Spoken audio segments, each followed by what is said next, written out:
Estamos aqui na base do Exército Forte Santa Bárbara, no município de Formosa, Goiás, onde iremos acompanhar uma coletiva de imprensa com o ministro de Estado da Defesa, José Múcio Monteiro Filho, e com o vice-almirante fuzileiro naval Renato Rangel Ferreira. Todos os detalhes a respeito da queda de uma aeronave que aconteceu na última terça-feira, dia 8 de agosto. Isso você acompanha aqui agora na Terra FM e Face TV. Você ouve, você vê. Olha, um pesar muito grande pelo ocorrido. Nós viemos verificar e conversar com a tropa. Foram 14 pessoas, infelizmente 2 perderam as vidas, mas a Marinha de pronto deu toda a assistência às famílias, psicológica. Os acidentados foram todos levados para os hospitais de Brasília e aqui de Formosa. As famílias no Rio tiveram assistência psicológica, religiosa inclusive. De maneira que nós viemos ver uma coisa incrível. Você vendo os destroços não acredita que tenha saído gente viva dali. É uma coisa assim impressionante. Houve uma explosão e mais 2 perderam a vida. De maneira que lamentamos profundamente, mas tudo dentro do possível e com muita responsabilidade e competência foi feito pela Marinha do Brasil. Os senhores chegaram então a visitar o local do acidente? Estivemos no local. Estivemos no local do acidente e antes passamos onde está o acampamento, são 1.500 homens, visitamos os doentes lá que estão nas barracas, prestam os primeiros socorros, eles todos estão bem. Temos 3 aqui em Formosa, no Hospital de Formosa, 2 aqui no Hospital de Formosa e 3 no Hospital de Brasília. Ministro, a operação ela é bem antiga, né? A Operação Formosa acontece há bastante tempo. O que pode ter acontecido? Olha, isso vem desde 1988 com absoluto sucesso, né? Nunca ocorreu absolutamente nada, né? O que aconteceu? Esses inquéritos demoram para ver se houve avaria na aeronave, se foi um erro de operação. O ocorrido mesmo, nós temos 6 meses para ter essa resposta. Podemos ter em 15 dias, no mês, mas o nosso prazo é de 6 meses. E é isso que nós estamos fazendo. Já estão todos os técnicos, os peritos aqui, a área está toda protegida, mas se você vê os destroços, como nós vimos, você não acredita que tenha saído gente viva dali. Uma coisa impressionante, um amontoado de ferro e plástico. Ministro, dado esse lamentável acidente, chegou a ser discutido o cancelamento dessa operação? A Operação Formosa é uma operação avançada, de grande complexidade, envolve tropa das 3 forças e variados meios. A operação ela continua e a atividade militar, o risco é inerente. Então nós temos que, lamenta-se, nós temos que aprender a conviver com isso. Almirante, para quem está em casa entender, como é que era esse treinamento? Bem, como eu disse, uma operação complexa, envolve um desembarque desde uma área supostamente marítima, né, até uma área terrestre, com a aplicação do Corpo de Fuzileiros Navais e depois é feita a ultrapassagem por uma tropa do Exército, que aí aprofunda essa operação. É uma operação que exige uma coordenação bastante aprofundada entre todos os meios e tropa participante. Almirante, a gente teve agora pela manhã a confirmação pelo Instituto Médico Legal a respeito dos corpos. A Marinha deve ajudar nessa questão da levada deles para os estados de muito cedo, mas já tem um estudo a respeito disso? Conforme o ministro comentou, a Marinha, desde o ocorrido, tem prestado à família total assistência social, religiosa, enfim, e permanecerá desta maneira. As investigações já começaram ontem, né, a respeito do acidente, seguem dentro desse período. 6 meses, mas qualquer conclusão parcial que permita a extração de algum critério que deva ser imediatamente.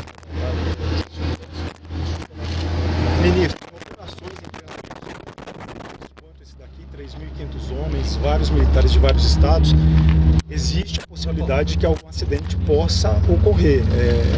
Faz parte desse treinamento. Mas no ano passado aconteceram 3 situações aqui em que um míssil, um foguete foi parar numa plantação. Depois teve num outro treinamento em que militares acabaram feridos, foram 8 militares. Depois teve um outro também no ano passado em que um militar acabou ficando, ele foi prendido, ele ficou preso durante uma dessas operações. Isso precisa ser investigado para que outros acidentes não ocorram? Olha, cada operação se aprimora os erros ocorridos na anterior. Parar de fazer essas operações, né? Graças a Deus nós não temos conflitos reais, verdadeiros, graças a Deus. Mas nós temos que criar um cenário onde o nosso soldado saiba como enfrentar se por acaso isso acontecer. Como esse, nós nunca tivemos esse tipo de acidente. Todos os outros foram superados, todos os defeitos foram tirados. Esse mesmo vai nos dar respostas para que não aconteçam outros desses.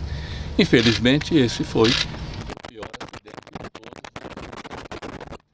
Mas, com o almirante Renato, que é o comandante dos Fuzileiros Navais, estamos com generais, almirantes, todos. Mas nós não podemos ficar nos gabinetes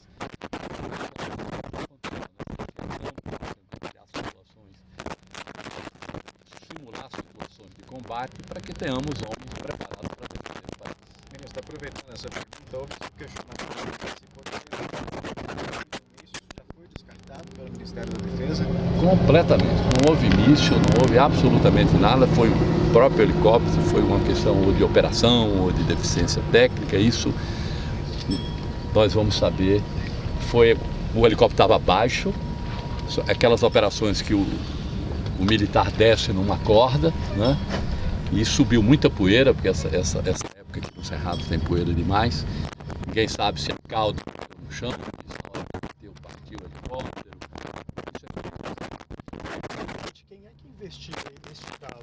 Dentro da Marinha existe um centro de investigação de acidentes aeronáuticos e junto com esse centro também CENIPA investiga, são esses 2 órgãos que fazem essa investigação? Os 2 órgãos estão nesta investigação, tanto o CENIPA quanto a Comissão de Investigação de Acidentes Aeronáuticos da Marinha.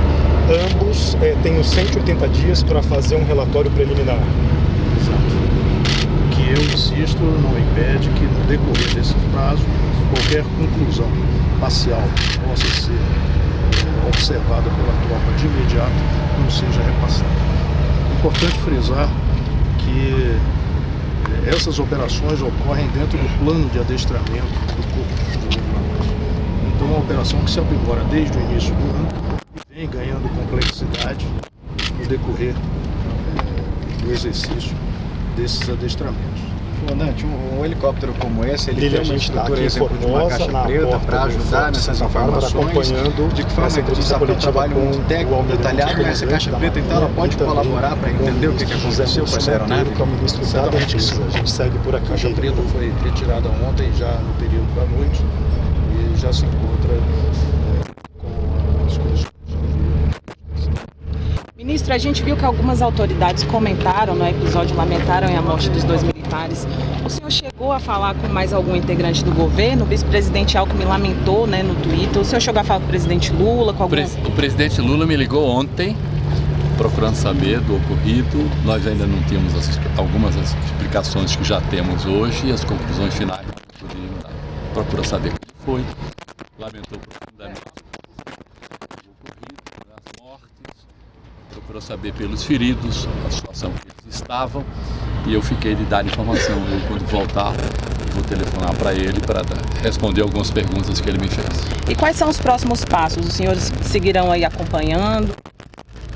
Atualmente, nós vamos agora abrir o procedimento, ver o que ocorreu. Como o almirante falou, essa comissão vai estudar para que nós tenhamos as respostas que ainda não temos. Ministro, Vamos à última. Ministro, a partir dessas resoluções, o que vocês concluírem, né, do que aconteceu aqui, pode ser pensado um plano ou alguma orientação nova para a Marinha, para as outras operações, algo que considere esse incidente e que evite próximos? Olha, Todas as perguntas que foram feitas em problemas que surgiram no passado, mas sem óbito, foram corrigidas, né? Evidentemente que isso serve para que nós possamos fazer correções. Como isso é simulado, nós temos a chance de, menos nessa questão dos óbitos, nós sempre tivemos a chance de fazer correções. A partir dessas respostas, nós vamos ver o que foi que houve para que, num futuro exercício desse, isso não aconteça. Muito obrigado. Bom dia, doutor Douglas. Obrigada por nos receber aqui. Doutor, sabemos que foi todo um trabalho que durou mais de 15 horas para poder ser feita a identificação dos 2 corpos, dos 2 sargentos. O senhor pode falar para a gente como foi a realização desse trabalho? Sim, é um prazer estar aqui com vocês. Então, o que acontece? Esses corpos adentraram aqui na instituição, né, mais ou menos por volta de umas 19, 20 horas, né, de ontem, e é feito todo o trabalho, né, pericial técnico de identificação desses corpos, principalmente porque estavam em avançado estado de carbonização.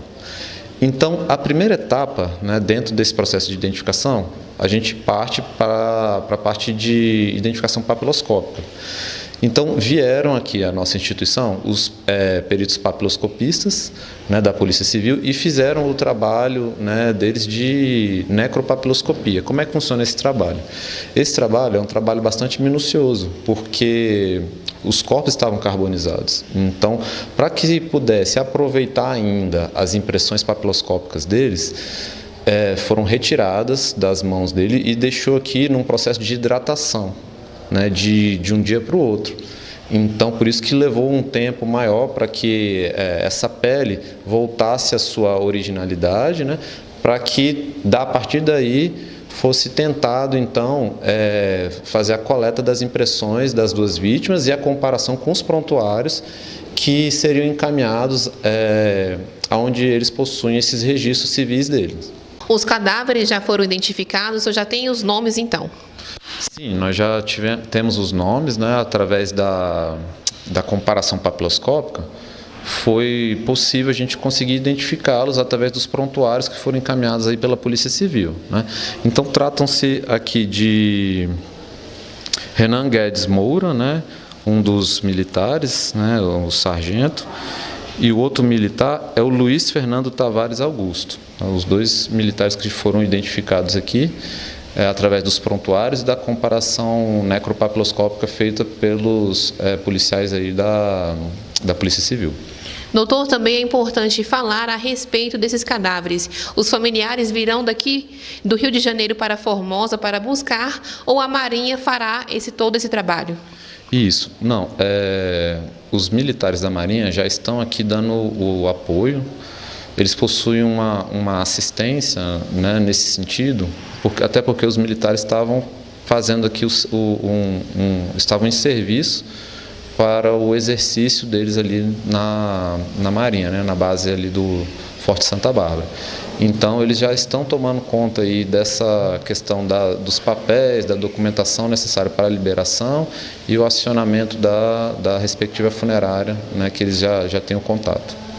Muito obrigada, doutor, por nos conceder essa entrevista e por falar deste caso que chocou aí nacionalmente a população. Tá ok, eu que agradeço, estamos à disposição aí para maiores esclarecimentos. Falamos nessa matéria de uma fatalidade que tirou a vida de 2 militares e deixou 12 feridos. O caso repercutiu no mundo. Eu fico por aqui, repórter Clícia Balbino, com imagens do Fábio Araújo para o Jornal da Terra.